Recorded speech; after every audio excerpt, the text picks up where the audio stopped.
If you've been working with AI for a couple of months or maybe even years, and you feel like, I don't really want to open ChatGPT again, I don't want to work with Claude, it's just the same thing over and over again, and you just generate the documents, and you feel like you're maybe burnt out a little, and you're starting to doubt whether something is wrong with you mentally, maybe your mental health is not at the right place. I want to tell you from firsthand experience that is not the case. The problem is why and how you're using AI in your everyday work. And in this video, I'm going to walk you through how this whole problem develops and what can you do to overcome it. A lot of people in the business world have started using AI mostly out of one of these four.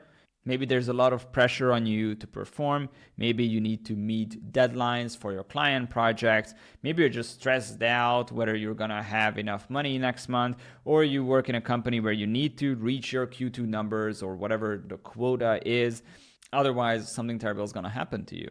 And so the natural thing is, I wanna be more productive. I'm going to use AI so I can be more productive. I can meet all of these.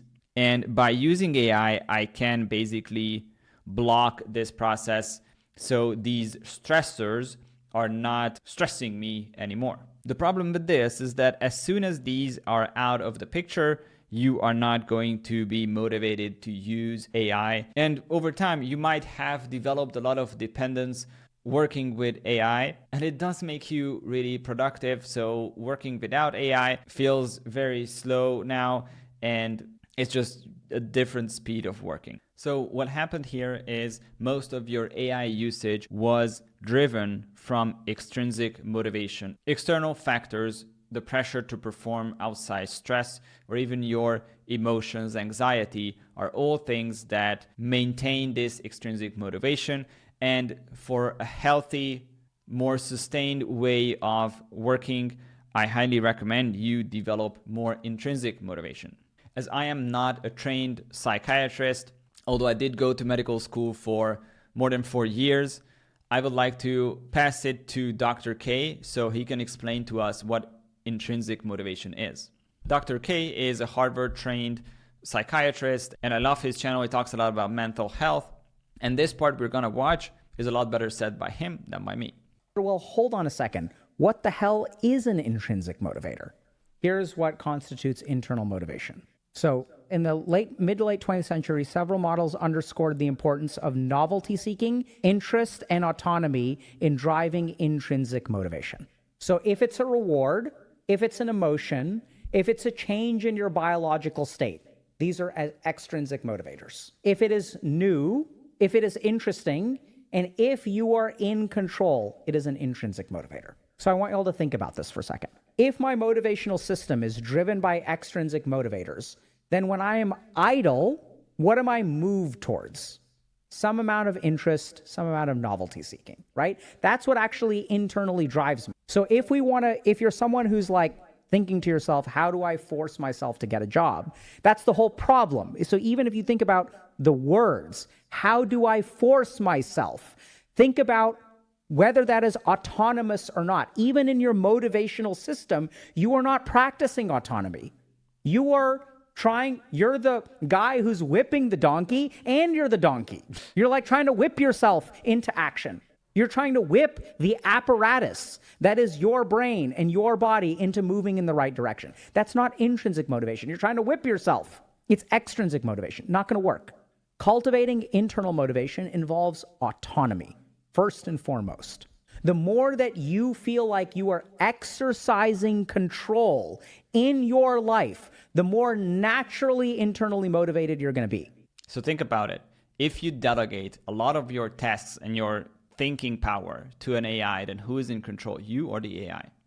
If I tell you, read this book, the only way I'm removing your autonomy. Will you read it or not? That depends. Am I going to give you $1 million? Am I going to give you an A? Am I going to give you an F? Am I going to kick you out of the house? If I take away your autonomy and I put some external pressure, then you'll do it. But if I say, here's a bookshelf, take your pick, you are much more likely to read it, right? You're going to pick. It is your choice. So internal motivation is about making your choices. Stop and think for a second about how can I exercise control in this situation? Not what do I have to do? How can I be in control of my life? Don't ask yourself what you want. That word is so tricky because many biological drives like hunger and thirst can turn into wants in your mind. Don't think about that. Don't worry about what you have to do. Don't worry about what you want to do. How can I exercise control? What can I do in this life? What direction do I want to move in? Do I want to be someone? So when I work with people, practically, this is what it looks like. What do I want to say about myself at the end of the day? When I look back on today, what am I going to feel proud of? Not what is good for me, not what is successful for me, not what do I need to do. What can I look at myself and say, hey, I feel good about this? This is the key thing. What I've experienced in my life is that when I work a lot with AI and I get it to do everything from beginning to end, as I outsource the autonomy, the control, if the AI is making the decisions on how it is doing a certain task, and even like what should we be doing based on the projects that we have, if that is the question that I ask the AI, we are very far from intrinsic motivation. The AI can generate all kinds of slop, documents, images, videos, and so on, but you're not gonna feel proud of what you've done, will you? This is me exercising control in my life. It's like, okay, every day, what are you going to be? What kind of life do you want to live? And then you live that life. If you want to learn more about the differences between external and internal motivation, I highly recommend you watch this video. I'll drop it in the description. A TLDR is that extrinsic motivation is anything that is dictated by your emotional state, your expectations, numbers, rewards. So numbers include revenue numbers, profits, how much time you worked or haven't worked, how many followers you have, what's your conversion rate, all of these things. These are extrinsic motivators. And as we heard before, intrinsic motivation is about novelty seeking, is about interest, is about autonomy. So when something is new, something is interesting to you, and something is where you feel in control, where you are the agent of your life, that's when you will feel more intrinsically motivated. When you make work you are proud of. And there is difference between people on how much ownership they feel over work that was done by an AI and they were just directing it. My personal experience is that there are a lot of things in my business that I could do with AI. AI could be creating my Instagram carousels. AI could be writing a bunch of my email newsletters. And those are the two main ways that I generate revenue. So obviously, if there was more and more newsletters and automations and a bunch of like 3 posts a day on my Instagram, I would probably be making more money. But I realized that I'm not a manager type of person. I'm a founder who is more creative, and I like actually sitting down and putting together an Instagram carousel that takes me around 30 minutes to an hour. I like sitting down in front of the computer to record a video. I like recording course videos, and I did try creating an online course with an AI avatar of me, with just like speaking in front of the camera. It actually ended up taking more time because the editing process was a lot more difficult. And I didn't feel proud of what we have put out, even though objectively speaking, the camera was amazing and the slides were pretty. It's not about that. It's about, did I put in the effort to make this thing? And do I feel proud of what I have created? Now in the video, Dr. K also mentions that based on that research, what they found out is that whenever your amygdala, which is your brain center responsible for emotions like fear, anxiety, when that's turned on and activated, so you feel anxious, you feel afraid, that is when you will be naturally extrinsically motivated. And when that is turned off, that's when you will be more intrinsically motivated. And unfortunately, you cannot have both. It has taken me quite a while to cultivate this intrinsic motivation in my work. And I have made a lot of deliberate choices on what are the things that I'm not going to delegate to an AI, because those are the things that I enjoy. Those are the things that I find interesting. And that's what makes my business and my day-to-day work what I want it to be. And at the end of the day, I want to walk out of this home office room being proud of what I have accomplished, even if that's less than what I could have accomplished by having a gazillion AI agents doing my work for me. So one kind of attack surface we have to get our motivation back is to do things that belong in some of these things that you find interesting, where you're curious about something, and the curiosity is not driven by you not being able to hit your Q2 numbers, so you have to find how to use Claude Code, because now you are operating from extrinsic motivation again. So one thing you can do is to do more of these stuff. I would definitely put in here like being proud, feeling proud of what you have accomplished on that day. I found that this really boosts how much motivated I am the next day to get more things done. An example of stuff that I'm proud of versus stuff that was generated by AI. Here are some thumbnails for one of my YouTube videos. I think you know that on YouTube, you kind of have to create good thumbnails. So this is a thumbnail that was generated by AI. And I kind of hated it. It's not, I guess people will click on it, but I just made these myself. There was this one where I say 4, and there's like my hand-drawn stuff here. There is this one, which is like a kind of like a tier list, or like 4 different things. And there's another one with a different face, same thing. And I was a lot more proud of doing this, like finding the logos and putting them in here. Even though the thumbnail inspiration I stole from another creator, making my own version of it, putting things together, like figuring out how the fuck do I do this blur here with like squares.